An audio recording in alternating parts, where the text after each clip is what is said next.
ಹುಬ್ಬಳ್ಳಿಯ ದಂತ ವೈದ್ಯನ ಎಡವಟ್ಟಿಗೆ ಜೀವವೇ ಹೋಯಿತು. ಎಸ್, ಇಂಥದ್ದೊಂದು ಘಟನೆ ನಡೆದಿದೆ. ಹಲ್ಲು ನೋವು ಅಂತ ಹೇಳಿದ್ದಕ್ಕೆ 3 ಹಲ್ಲುಗಳನ್ನು ಕಿತ್ತಿದ್ದ ಡಾಕ್ಟರ್ ವೀರೇಶ್.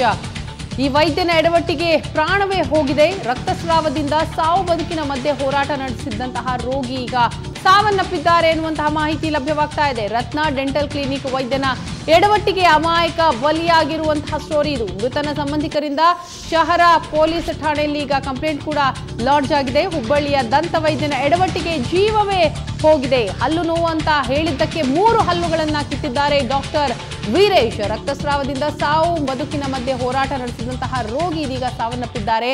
ವೈದ್ಯನ ಎಡವಟ್ಟಿಗೆ ಅಮಾಯಕ ಬಲಿಯಾಗಿದ್ದಾರೆ.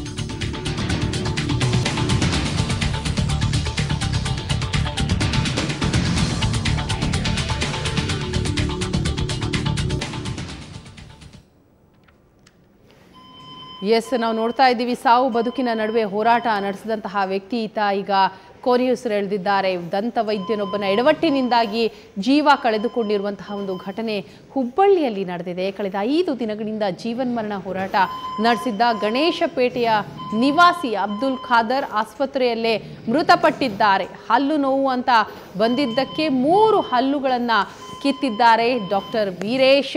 ಈತನ ಎಡವಟ್ಟಿನಿಂದಾಗಿ ತುಂಬ ರಕ್ತಸ್ರಾವವಾಗಿ ಸಾವು ಬದುಕಿನ ನಡುವೆ ಆತ ಹೋರಾಡಿದ್ದಾರೆ. ಕೊನೆಗೂ ಕೂಡ ಕೊನೆಯುಸಿರೆಳೆದಿದ್ದಾರೆ. ಈಗ ಮೃತ ರೋಗಿಯ ಸಂಬಂಧಿ ಹಾಸಿಮ್ ಅವರು ನಮ್ಮ ಜೊತೆ ಸಂಪರ್ಕದಲ್ಲಿದ್ದಾರೆ. ಏನಾಯ್ತು ಹಾಸಿಮ್ ಅವರೇ? ಇಲ್ಲ ಮೇಡಮ್, ಅಬ್ದುಲ್ ಖಾದರ್ ಅಂತ ಒಂದು ಇದ್ದಿದ್ರು. ಹಲ್ಲುಗೆ ಸ್ವಲ್ಪ ಹಲ್ಲು ಆಗೈತೆ ಅಂತ ಹೋಗಿ ಡಾಕ್ಟರ್ ಹತ್ರ, ಡೆಂಟಿಸ್ಟ್ ಹತ್ರ ಹಲ್ಲು ತಕೊಂಡ್ ಬಂದಿದ್ದಾರೆ. ಹಲ್ಲು ಡೆಂಟಿಸ್ಟ್ ಅವರು ಏನ್ ಮಾಡಿದ್ದಾರೆ, ಏನ್ ಅವ್ನ ಬ್ಲಡ್ ಶುಗರ್ BP ಯಾವಾಗ ಟ್ರೀಟ್ಮೆಂಟ್ ಮಾಡಿದ್ದು ಡಾಕ್ಟರ್ ವೀರೇಶ್? 8ನೇ ತಾರೀಕು ನೋಡಿ, ಶುಕ್ರವಾರ ದಿವಸ ಅವ್ರು ಟ್ರೀಟ್ಮೆಂಟ್ ಮಾಡಿ ಅವ್ರ ಇದು ಸ್ಟೀಟ್ನು ಹಾಕಿಲ್ರಿ. ಅವ್ರು 3 ಹಲ್ ತೆಗಿಬಿಟ್ಟಿದಾರ. ನಿಮ್ಗೆ ಐಸ್ ಕ್ರೀಮ್ ತಿಂದ್ರೆ ಸ್ವಲ್ಪ ರಕ್ತ ಬಂದ್ರೆ ಐಸ್ ಕ್ರೀಮ್ ತಿಂದ್ರಿ ಅಂತ ಹೇಳಿದಾರೆ. ಅವ್ರ ಹುಡುಗರು ಅನ್ಎಜುಕೇಟೆಡ್ ಮೇಡಮ್. ಅವ್ರು ಹೋಗಿ ಅದ ಬ್ಯಾಂಡೇಜ್ ತೆಗೆದು 3 ಗಂಟೆ ಸ್ವಲ್ಪ ಐಸ್ ಕ್ರೀಮ್ ತಿನ್ಕೊಂಡಿದ್ದ ಸ್ವಲ್ಪ ಬರ್ತಿದ್ರು. ರಾತ್ರಿ ಮಕ್ಕೊಂಡ್ ಬಿಟ್ಟಿದ್ದಾನೆ. ಅದ್ ನಿದ್ರಿದಾಗ ಒಂದು ರಕ್ತ ಹೋಗ್ತಿದ್ ಗೊತ್ತಾಗಿಲ್ಲ. ಅದು ಸ್ವಲ್ಪ ಕುಡ್ದಾನ, ಸ್ವಲ್ಪ ಹೊರಗಡೆ ಹೋಗ್ಬಿಟ್ಟೈತಿ. ಬೆಳಿಗ್ಗೆ ಎದ್ದು ನೋಡ್ತಾ ಇದ್ದಾನ, ನಿಂತ ದಪ್ಪ ಅಂದು ಬಿದ್ಬಿಟ್ಟ. ಅವ್ನ ತಮ್ಮ ಇರ್ತಾನ ಮನ್ಯಾಗ. ಅವ್ನ ತಮ್ಮ ಬರಬರ ಆಟೋ ತಗೊಂಡ್ ಬಂದು ಕೆಮ್ಸಿ ಹಾಕೊಂಡ್ ಕೆಮ್ಸಿಲಿ ಬಂದ್ಬಿಟ್ಟೆವು. ಕೆಮ್ಸಿ ಬಂದ್ಮೇಲೆ ಕೆಮ್ಸಿ ಎಲ್ಲ ಚೆಕ್ ಮಾಡಿದ್ರೆ ಇಲ್ರಿ ಅವ್ರ ಮನ್ಯಾಗ ಬ್ಲಡ್ ಇಲ್ಲ, ಬಹಳ ಕಡಿಮೆ ಇದೆ. ಅವ್ರು ವೈಟ್ ಬ್ಲಡ್ನು ಇಲ್ಲ ಅವ್ರದ್ದು ಅಂತ ಹೇಳಿದ್ರು. ಬ್ಲಡ್ ಅಡ್ಜಸ್ಟ್ಮೆಂಟ್ ಮಾಡಿ ಮತ್ತೆ ಬ್ಲಡ್ ಅಡ್ಜಸ್ಟ್ಮೆಂಟ್ ಮಾಡಿ ಇದು ಮಾಡಿದ್ದಾರೆ. 1-2 ದಿವಸ 3 ದಿವಸ ನಡೀತಿರಿ ಅದು. ಅವರು ಬಾಜು ಅವರು ಹಾಸಿಮ್ ಅವರೇ ಹಾಗೆ ಸಂಪರ್ಕ ಹಂಗೆ ಲೈನ್ ಅಲ್ಲಿ ಡಾಕ್ಟರ್ ಸಿಕ್ಕಿದಾರೆ ಈಗ. ವೀರೇಶ್ ಅವರೇ, ನನ್ನ ಧ್ವನಿ ಕೇಳಿಸ್ತಾ ಇದ್ರೆ, ಈಗ ನೀವು ಟ್ರೀಟ್ ಮಾಡಿರುವಂತಹ ಅಬ್ದುಲ್ ಖಾದರ್ ತೀರ್ಕೊಂಡಿದ್ದಾರೆ ಎನ್ನುವಂತಹ ಮಾಹಿತಿ ಬರ್ತಾ ಇದೆ. ಎಲ್ಲವೂ ಕೂಡ ನಿಮ್ಮ ಎಡವಟ್ಟಿನಿಂದ ಆಗಿದೆ, ಏನ್ ಹೇಳ್ತೀರಿ? ಮೇಡಮ್, ನನ್ನ ಎಡವಟ್ಟಿಂದ ನನ್ನ ಕೆಲಸ ಡೆಂಟಿಸ್ಟ್. ಅವರು ಅವ್ರಿಗೆ ಬೇರೆ ಹಲ್ ತೆಗೆದಿಲ್ಲ, ಯಾವ ಹಲ್ ಪೇನ್ ಇತ್ತು ಎಲ್ಲಾ ತೆಗೆದ್ಬಿಟ್ಟು ಎಲ್ಲಾ ಪ್ರಿಕಾಷನ್ಸ್ ಮಾಡಿ ಅವ್ರಿಗೆಲ್ಲಾ ಇನ್ಸ್ಟ್ರಕ್ಷನ್ಸ್ ಕೊಟ್ಟಿದ್ದೆ ನಾನು. ಅವ್ರಿಗೆ ಆಮೇಲೆ ಏನಾದ್ರು ತೊಂದರೆ ಆಗ್ಬೇಕು, ನನ್ನ ವಿಸಿಟಿಂಗ್ ಕಾರ್ಡ್ ಎಲ್ಲಾ ಕೊಟ್ಟು ಫೋನ್ ನಂಬರ್ ಕೊಟ್ಟಿದ್ದೆ. ಅವ್ರು ಫೋನ್ ಮಾಡ್ಬೇಕಾಗಿತ್ತು, ಕಾಂಟ್ಯಾಕ್ಟ್ ಮಾಡ್ಬೇಕಾಗಿತ್ತು. ನನಗೇನೋ ಕಾಂಟ್ಯಾಕ್ಟ್ ಮಾಡಿಲ್ಲ ಅವರು. Direct KMC.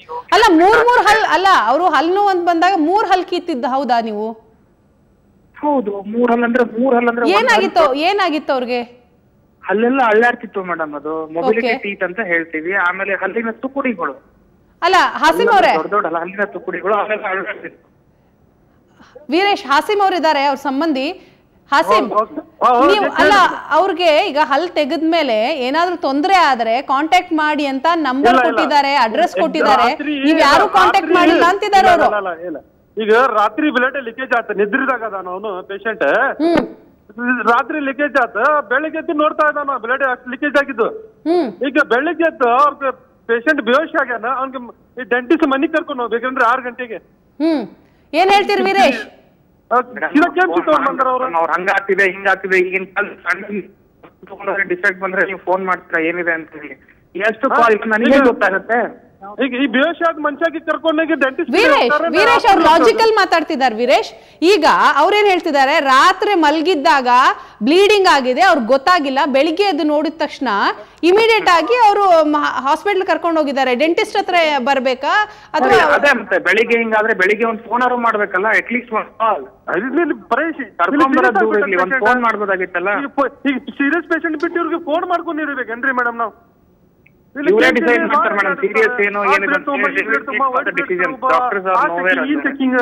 ಇವ್ರಿಗೆ ಫೋನ್ ಮಾಡ್ಕೊಂಡು ಕುಂದರ್ಬೇಕು ನಾವು. ಮೊದಲು ಪೇಷಂಟ್ ನೋಡ್ಬೇಕು, ಇವ್ರಿಗೆ ಫೋನ್ ನೋಡ್ಬೇಕ್ರಿ ಮೇಡಮ್. ಇದು ಅಲ್ಲ, ಹಿಂಗಾಯ್ತು ಅಂತ ನೀವ್ ಹೇಳಲೇ ಇಲ್ವಾ ಅವ್ರಿಗೆ? ಹಾಸಿಂ, ವೀರೇಶ್ ಅವ್ರಿಗೆ ಆಮೇಲೂ ಕೂಡ ಫೋನ್ ಮಾಡಿ ನೀವ್ ಹೇಳಲಿಲ್ವಾ? ಅವ್ರು 2 ದಿವಸಲ್ಲಿ ಎದುರಾಗ ಇದ್ದಿದ್ರಿ. ಎದುರಾಗ ಅವ್ರು ಬ್ಲಡ್ ತರುದು, ಅವ್ರ ಬ್ಲಡ್ ಕೊಡುದು, ಅವ್ರದ್ದು ಏನೇನ್ ಚೆಕಪ್ ಇದ್ದ ಚೆಕಪ್ ಕೊಡುದು, ಇದ್ರಾಗ ಅಡ್ಡಾಡ್ತಿದ್ರಿ. ಓಕೆ, ಈಗ ಬೇರೆ ಡಾಕ್ಟರ್ ಹತ್ರ ತೋರ್ಸಿದ್ರಲ್ಲ, ಅವ್ರು ಏನ್ ಹೇಳ್ತಾರೆ ಹಾಸಿಂ? ಏನ್ ಕಾರಣ ಅಂತೆ ಅವ್ರು ಮೃತಪಡೋದಿಕ್ಕೆ? ಏನ್ ಹೇಳ್ತಾ ಇದಾರೆ ಇಲ್ಲಿ KMC ಡಾಕ್ಟರ್ ಅವರು, ಅವ್ರ ಬ್ಲೀಡಿಂಗ್ ಪೂರ್ತಿ ಹೋಗೈತಿ, ವೈಟ್ ರಕ್ತ ಮಾತ್ರನು ಕಡಿಮೆ ಐತಿ, ಎಷ್ಟ್ ಹಾಕಿದ್ರು ಅರ್ಥ ಕುಂತಿಲ್ಲ, ನಂಜಾಗೈತಿ ಅವ್ರಿಗೆ ಅಂತ ಹೇಳ್ತಾ ಇದಾರೆ. ಎಸ್ ವೀರೇಶ್, ಏನ್ ಹೇಳ್ತೀರಿ?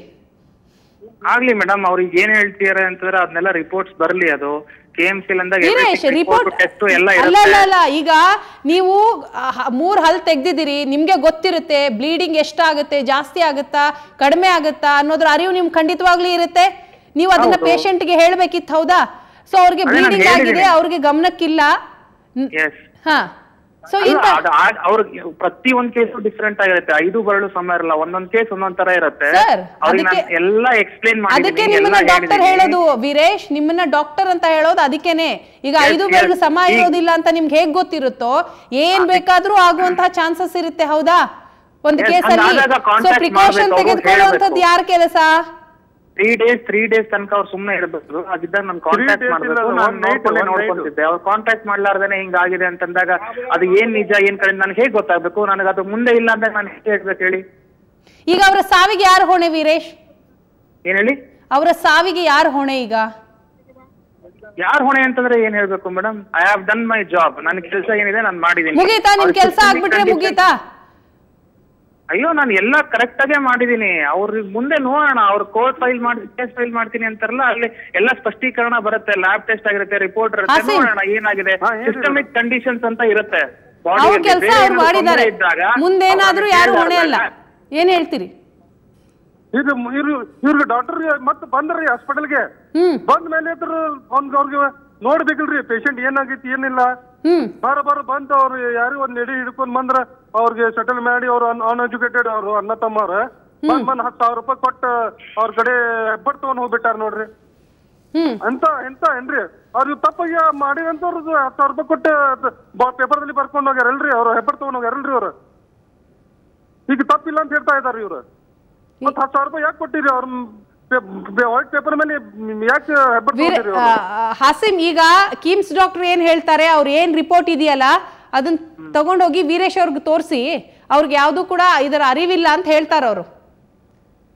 ಅದೇ ಮೇಡಮ್, ಅವ್ರು ಹೇಳ್ತಿರಲ್ಲ, ಅವ್ರು ಯಾರ್ದೋ ಕಡೆಯಿಂದ ಫೋನ್ ಮಾಡ್ಸಿದ್ರು ಲಾಯರ್. ನಾನು ಹೋಗಿ ನೋಡಿದಿಲ್ಲ, ಈಗ ಒಪ್ಕೊಂತಿರಲ್ಲ. ನಾನು ಹೋಗ್ಬಿಟ್ಟು ಫೋನ್ ಬಂದ ತಕ್ಷಣ ನಾನು ಹೋಗಿದ್ದೀನಿ KMC ಹೋಗಿ ಪೇಷಂಟ್ ನೋಡಿ, ಅವ್ರಲ್ಲಿ ನನಗೆ ಎಲ್ಲ ಕಿರುಕುಳ ಕೊಟ್ಟು ಫೋನಲ್ಲಿ ಹಿಂಗಾಗಿದೆ ಕಡೆಗೆ ಅವರೇ ಫೋನ್ ಮಾಡ್ಬಿಟ್ಟು ಈ ಡಾಕ್ಟರ್ನ ಯಾಕೆ ಕರೆಸಿದೀರಾ, ನಾನು ಬೇರೆ ಡಾಕ್ಟರ್ಸ್ ಕರೆಸ್ಬಿಟ್ಟು ಅಲ್ಲಿ ಚೆಕ್ಅಪ್ ಮಾಡ್ತಿದ್ದೀನಿ ಅದನ್ನ ಅವ್ರಿಗೆ ಹೇಳಿದ್ದಾರೆ. ಆದ್ರೂ ಅದಕ್ಕೆ ಅಷ್ಟೆಲ್ಲ ಯಾಕೆ ಮಾಡ್ತೀರಾ, ನಮಗ್ ದುಡ್ಡು ಬೇಕಾಗಿದೆ, ಬಡವ್ರು ಇದೀವಿ ನಾವು,